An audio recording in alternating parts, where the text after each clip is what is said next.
पाकिस्तान के field marshal ने कहा कि पाकिस्तान के पास मिसाइल्स की कमी नहीं है। अगर भारत ने सिंधु नदी पर डैम बनाए तो पाकिस्तान हमला करके डैम तोड़ देगा।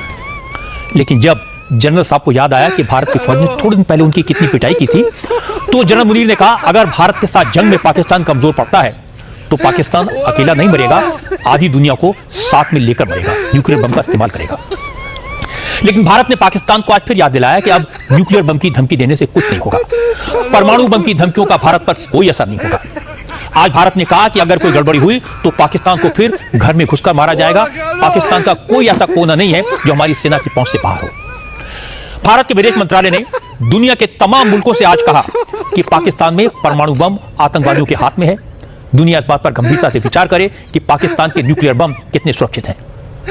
जिस पाकिस्तान में स्टेट एक्टर और नॉन स्टेट एक्टर में कोई फर्क नहीं है, जहां सरकार और फौज पूरी तरह दहशतगर्दों के साथ है, उस देश का न्यूक्लियर प्रोग्राम क्या पूरी दुनिया के लिए खतरा नहीं है?